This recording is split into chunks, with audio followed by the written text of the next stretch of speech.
Hey guys, Captain Foley here with you yet again. Thank you for coming back to check out another Captain's Log. Really appreciate all you guys. You guys are fantastic. I suppose, as you can tell from the title, I have something I really want to talk about today. Something that's really been bugging me. Something that has affected me my whole life. And something I think you guys should know about me. I mean, I came to this realization a long time ago, but lately I've actually kind of indulged a little bit and kind of gone off the rails maybe. So I wanted to talk to somebody about it, and you guys are absolutely awesome, and I would love talking to you guys. So let's just get into it. This is never easy for anyone to say, but I have an addiction. Sad but true. Something I can't get away from. I mean, not that I want to, because I really enjoy it, but I really want you guys to know about it and to know what I'm going through lately. I've been kind of on a spending spree as far as this particular addiction goes, and I need to stop. I really need to stop. I don't want you guys being all concerned either. It's not that serious. It's just something I wanted to talk about. And I am kind of making light of it because it is not really super serious, as you guys are going to see. I have an addiction to books. I love books. I love buying books. I love smelling new books. The smell of new books is just fantastic. The feel of a new book. The crispness of a new book. Even if I don't read them, I've got bookshelves full of books I haven't read yet, with the intention that I'm going to read them someday. I just love books. So I want to go through some of my recent purchases with you guys, so you can kind of see where I sit as far as my book addiction goes. Now, I know a lot of people are probably going to be screaming in the comments, "Oh my God, addiction's a serious thing. Why would you make fun of it? Why would you make light of it?" I'm not. I seriously am addicted to buying books, whether I can afford them or not in some cases. And some of them are just ridiculous. I'm never going to get around to reading them. This one's actually really good. There's a movie based on this, starring Malcolm McDowell. This one's called Time After Time, and it is basically H.G. Wells' Jack the Ripper thriller. Jack the Ripper uses H.G. Wells' time machine and goes forward in the future to 1979 San Francisco. And Malcolm McDowell's character, H.G. Wells, has to go and stop him. Awesome book. Combines two of my favorite things. I love, well, three of my favorite things. It's a book. I also, big fan of H.G. Wells, big fan of the time machine, and a big fan of, well, not a fan, but expert in Jack the Ripper. Something I'm really into. This is really up my alley and fantastic. So I bought that recently. For no reason. I actually have another copy of it. I do have the movie as well. But awesome book. This I bought, of course, Star Trek Discovery, Drastic Measures by Dayton Ward. Have not read this yet. Have not even read the first one yet. Desperate Hours. Desperate Hours is the first one. Drastic Measures is the second. This is Lorca, tells the tale of Lorca and Princess Georgiou. Captain Philippa Georgiou, 10 years prior to the events that we see in Discovery. Again, will I ever read it? I should, because this is really important stuff for Trekyards. My other one, Desperate Hours, is over on the table there. I'm only halfway through it. When I get a chance to read, it's only like 5 or 6 pages sometimes, and then I've got to put it down. Usually when I'm waiting for an appointment or whatever. A lot of times I do spend time in the afternoons watching TV, which I shouldn't be doing. I should be putting it down, turning that off and picking up a book. I also suffer from insomnia, so I should really be reading at night in kind of a dimly lit room so I can kind of fall asleep. But no, I watch YouTube and I stay awake until 3 or 4 in the morning, and then go to bed whether I'm tired or not. I've heard reading is the cure for that. I should try it. Haven't tried it. Should try it. Got a lot of books to try it on. The Sherlock Holmes book. Now, anyone that knows me knows I'm a huge Sherlock Holmes fan. I'm what you might call a Sherlockian scholar. I know pretty much everything about Sherlock Holmes lore. This book I saw when I was out with my daughter Cassie, and I had to pick it up. This is one of those DK books, dk.com, and it's one of those ones that basically covers absolutely everything Sherlock Holmes related.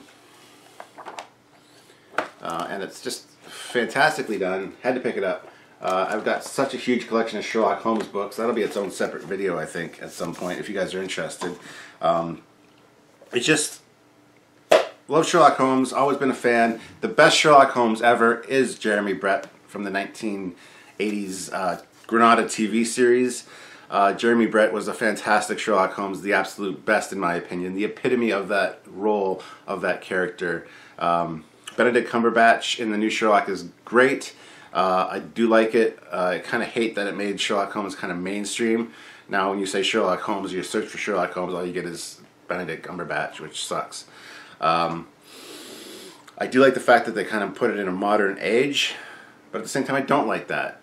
There's the Benedict Cumberbatch one where he, it's called The Abominable Bride, I believe, where it takes place in the 1880s in Victorian England. That's where Sherlock Holmes belongs, that's where he should be, and yeah. So I got this one, added to my Sherlock Holmes book collection, which is ginormously huge. You have no idea. You have no idea. Most of my books aren't even out right now. They're packed away, or they're in the downstairs closet, which has bookshelves in it. It's just top to bottom books. Once the kids move out, we're going to be adding a room upstairs. We're going to make a library. And speaking of, I'm going to talk to you about something else in a minute when I'm done with these books. But yeah. So eventually we'll have a library where I can display all these books, and I would love to do some reviews of some of these books for you guys. Some of them are great. I got some really interesting Star Trek books, some oldies but goodies. A lot of those are used in the making of Trekyards, doing research, pulling up obscure facts from old books, and things like that to tie in with the narrative that we're doing. So I try to incorporate all that kind of stuff for you guys. So this I got just the other day, the Robotech Visual Archive, the Macross Saga. You know what, I'm not even a Macross fan. I'm not even a Robotech fan. I'm a fan of F-14s. I'm a fan of the ship and the robot thing, because it looks like an F-14. But this book simply blew me away. A friend of mine, here's some of the details in the book here. A friend of mine named Pete, he brought this to our model club meeting, and again, it's just the feel of a new book, the way it's presented. I love these archives that document like TV shows, go through every episode, things like that. I love these kind of things. I do love some of the Macross designs, and this is full of concept art and, you know, just concept art and different robots and suits, and a lot of cool stuff in here. It's an episode guide. It goes through every episode of the show, all the characters.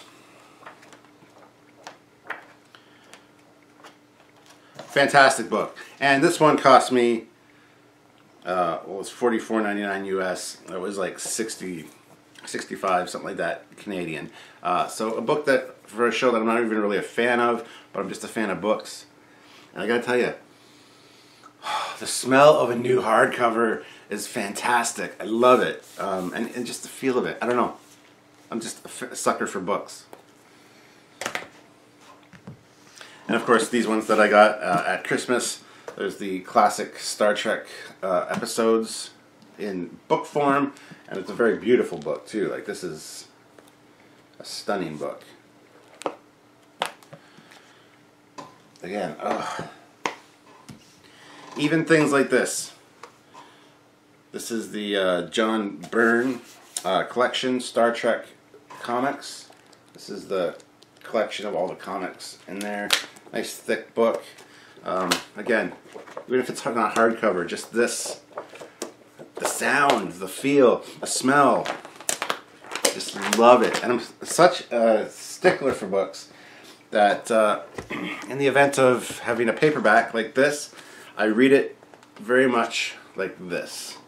You know, like I keep the spine straight all the time. Sometimes it's uncomfortable, but I want them when I put them back on the shelf to not have cracked spines, to not look all beat up.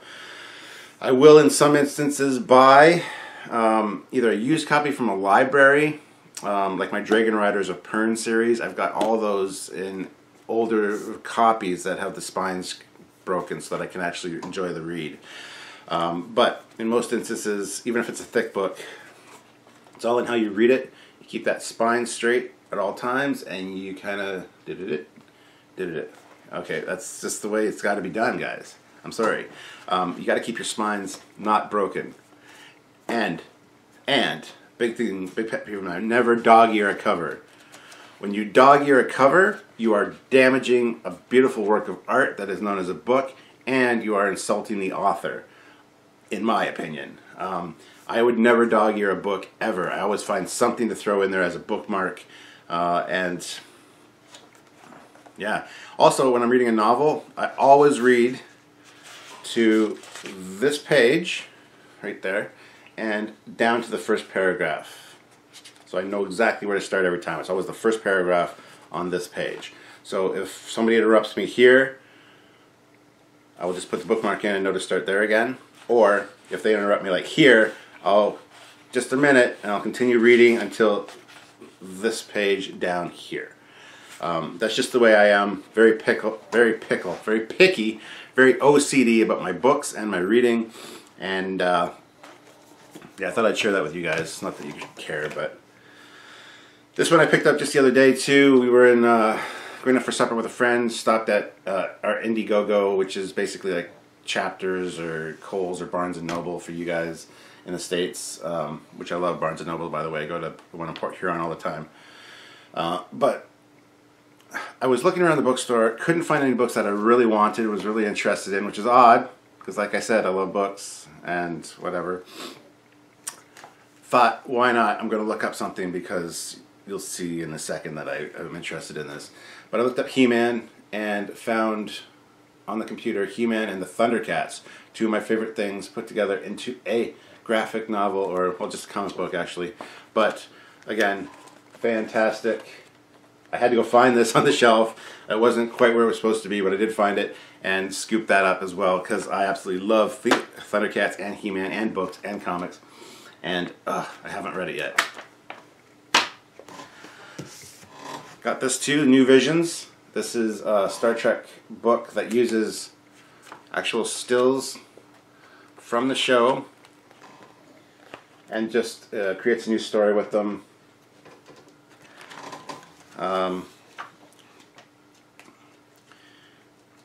Yeah, so simply gorgeous artwork in here. Not artwork, but like get some great shots of the ship, and they use actual screen grabs and just add a new story to it, create a new story, and they do a fantastic job. It's really dynamic, really fun to look at, and it's like watching a new episode of Star Trek. You guys can find the New Visions comics, check them out, get them, they're fantastic. I need to find more of them actually. This one here, Star Trek, Harlan Edison's City on Edge of Forever, I was not going to get, but I got it at such a good price. I got this for $5. It's regularly like $24, $30. And I thought it would just be a simple retelling of A City on the Edge of Forever. It's not. It is the original teleplay as it was supposed to be. It's way more involved, way more science fiction-y, and I should actually do a review of this. I had to read this one when I got it. I read it when I was on vacation this last summer and at the cottage, and it was just it's a good read. It's a good story. At the time I was thinking I got to do a review of this for you guys because it's just so far outside the box and something totally new, but it's still the city on the edge of forever, so it's fantastic. So I think I will do that for you guys at some point, go through it and do a nice video that highlights it in all its glory. Here too, the Transformers. This is volume 6. I've got volumes 1 through 4 downstairs. I'm missing 5, but this is another one I got at the free comic. No, I got this at London Comic-Con this year. This was $10, and again, this is regularly like a $50 book. And this is just all the IDW Transformers comics collected into one volume. And I'm a huge Transformers fan. So even though I'm missing a book in the middle there, I will be getting that at some point. But this is definitely, again, the feel of a thick hardcover with glossy pages. It's just a beautiful thing. And it just, oh it smells so good. And I don't have room for these books either. And they're heavy. I'm telling you. Here's another one, Transformers 30th Anniversary Edition collection. This is collected comics from the new IDW series all the way up to, the original Transformers comics all the way up until the modern ones. So you can see there's one of the old style. And it just, I love it. I love it. I love the sound that the books make. That creaking. It's just beautiful. So I admit I do have a problem. I do have an addiction. I do have a problem with books. I've got too many is the problem. And I need time to read them. And at some point I probably will get to reading them. That's the plan anyway. In my golden years, once we have a library we can sit down and actually really appreciate these for what they are.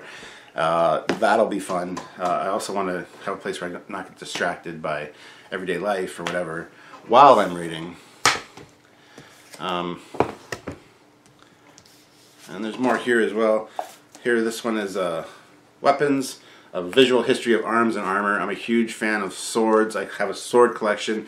I'm also schooled in 3 forms of sword fighting: medieval broadsword, fencing, and kendo. And this just goes through, it's a visual history, again, it's the DK series of books. And it's just visual history of weaponry throughout time, which is fantastic. This is one of my other favorite books that I've had for 20 plus years. This one's Swords and Hilt Weapons. Again, it's a hardcover edition. It's detailing the history of bladed weapons throughout time. It's funny, this one I actually had when I first got married and never got it back in the divorce. Just like my sword collection. I didn't get any of my swords back from my divorce from my ex-wife, which really sucks. I had to rebuild the collection. I'm still missing 1 or 2 pieces. And I'm missing the most important one. Is the first one I ever got sword-wise from my dad. And it was gold-hilted Excalibur. But it's a very particular one. You see them all the time, the gold-hilted Excaliburs, blah, blah, blah. But the engravings on the blade are never right. I've since found one, but it's silver. It's got a silver hilt and a silver pommel. It's just not the same. I need the gold one. I need the one that my dad gave me back. I won't get it back. I need to find one like it. I've found 1 or 2 like it online, but they are very expensive, and I just haven't had a chance to pick one up yet. Actually, I'm just going to show you it real quick. So if anybody out there has a lead on one, please let me know. So, yeah. Here it is, guys. This is the one in the sheath. Very distinctive patterns. You can see there it says Excalibur, King Arthur. It's got the dragon and all the Celtic knots.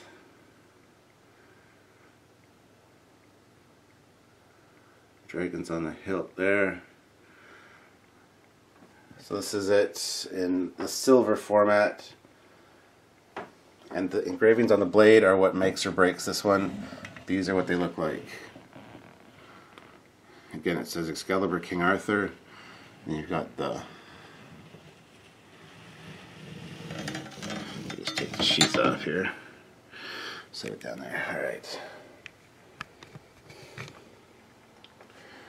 So, hopefully you guys can see it. If you guys get a lead on any swords like this, and also the engraving has to be about that far from the top. A lot of them have more obvious engravings. It's more of a blackened kind of hue in there. You can see the little animals and things that make up this engraving. It's like little doves and little, I guess they're monkeys or something in there, in the filigrees, and just beautiful. That's what the sword's supposed to look like, but with a gold handle, gold pommel, and a gold hilt. This one is the exact same exact same as the one that my dad gave me, but just it's silver instead. It's the best replacement I could find so far. I'd need to find a gold one. If you guys know of any, let me know. But it's got to look exactly like this. So many times, even Sylvia will point one out saying, is that the one? And the engravings on the blade just aren't right. They're a lot cheaper versions, and I'm just not into it. But anyway, back to the books for a second. Just got a few more I want to show you guys, and then we'll move on to something else.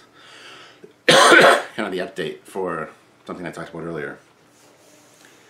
These I got, these are expensive, and they're big, and they're heavy, and they're thick. This is He-Man and the Masters Universe, the Character Guide and World Compendium. Also featuring She-Ra, Princess of Power. Beautiful books, heavy books, and again, expensive. Each one of these is like 60 to 80 bucks. But this goes through all the characters, everything from the world of He-Man. As a kid, I was a pretty big He-Man fan, and I definitely really enjoy the show. Now it's more of a nostalgia thing. But this isn't the only problem. There's this book, but there's also two more just as big as this. And I have them all now. The next one is The Art of He-Man. And this has all of the artwork from the toys to the comics, old comics, new comics, production art. You name it, it's in here. Stills from the show. Concept art for different toys that were never released.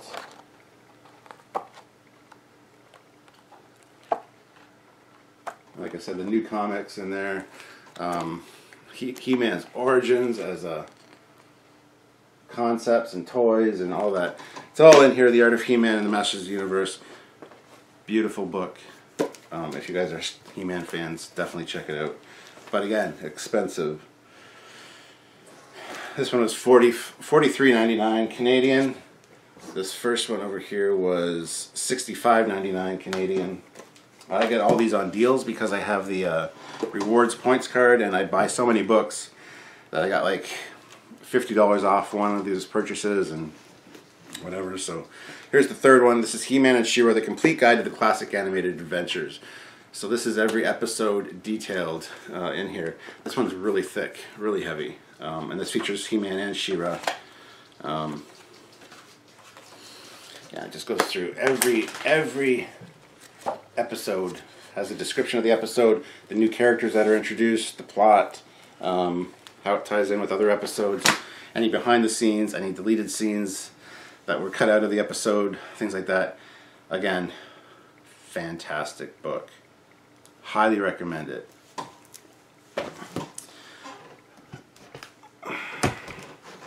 Here too, this is Knives and Swords, a complete or visual history. This is a smaller version of that sword book. Oh, as I was saying with the sword book too, I originally had that when I got married, when I first got married. Never got it back with my sword collection, never got it back. Looked years and years and years and years and years for it. Finally found the exact same copy again. They'd re-released it. So Sylvia picked it up for me. So now I've got the book back. Now I just need to find the sword. And there's a few swords I want from my old collection back. But that one is the most important to me. The one that my dad gave me to start the collection. So if anybody can help me with a lead for that, that'd be awesome. The other one is the Dark Magic sword from Highlander 3, which is like the evil version of Connor MacLeod's sword. I'll do an episode on swords soon, actually, if you want, and I can talk about that then. And there's a few other ones like the God of War, the God of War swords from the Franklin Mint, which was one sword that went into one sheath, but when it came out, it was two separate swords. So yeah. Here is The Art of Star Trek, the Kelvin Timeline. Yes, I bought this, guys. I hemmed and hawed about this at the store, but it was on, there was like a 20% off thing that day. It was just after Christmas, and it was sealed, so I couldn't really look through it. Got it home, and just some stunning artwork in here. Some fantastic designs from John Eves of the shuttles and stuff, and also some of Ryan Church's alternate designs for the Enterprise, which would have been better. But then again, seeing some of the other ideas that Ryan Church has, I really shake my head. I don't know what's up with that guy. He doesn't know what the hell he's doing, in my opinion. And I'm glad that some of this didn't get into the show. He wanted to make the nacelles transparent when they were at warp, so you could see them glowing, like the whole nacelle. Yeah, don't ask, I don't know. Just a few more books, guys, and then I will call this quits for today.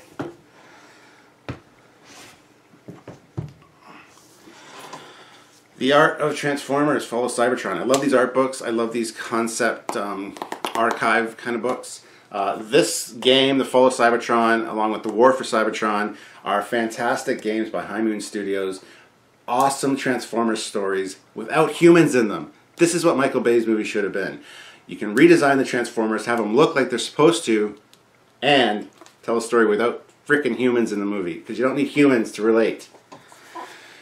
So these games are freaking fantastic. I replay them all the time. They are awesome. This book is awesome. Got it for $10 again at London Comic Con. Usually this is like a, where is it here? Well, $40 US, so that's $50 Canadian easily. Beautiful artwork in this one. Transformers, The Art of Transformers, Fall of Cybertron. Next up, this is also bought at London Comic Con for $10. Transformers, The Art of Prime. This is from Transformers Prime, the latest, well, it was the latest good Transformers series, let's put it that way. Again, beautiful artwork in here. Concepts, designs, final designs, the process that went into the designs. Talks about all the ships, all the characters, and just shows you some fantastic artwork. Beautiful book. Transformers Prime is one of the best Transformers series. If you're a G1 fan and you haven't checked out Transformers Prime, you guys are missing out. It is fantastically well done. One of the best Transformers series ever made, in my opinion. It's right up there with G1 and Beast Wars. And a lot of people are saying Beast Wars. Yeah, I hated Beast Wars too when it first came out. Then they tied it into G1, and man, the storytelling in Beast Wars is phenomenally good. Very well written, very great stories, good character development, good characters. It's just a fantastic series of Transformers. It really is. Stuff like Robots in Disguise and I can't even think of the other ones now. Transformers Energon, Transformers Robots in Disguise, Transformers, I can't remember though because I don't like them, I don't watch them because they're just awful. The animation style's shit, the storytelling's alright, a few episodes are good, but overall just not great. And this will be the last one I'll show you guys book-wise for now. This is Transformers Legacy, The Art of the Transformers Packaging. This is awesome. This shows you all of the original Transformers box art from the 80s. All the character art. Alright, let's see here. Let's get a good one. There we go. That's a good one. the Dinobots. So that's all the box art for the Dinobots. You just go through. There's some collections that you see in like the old little collectible, collect them all catalogs you used to get.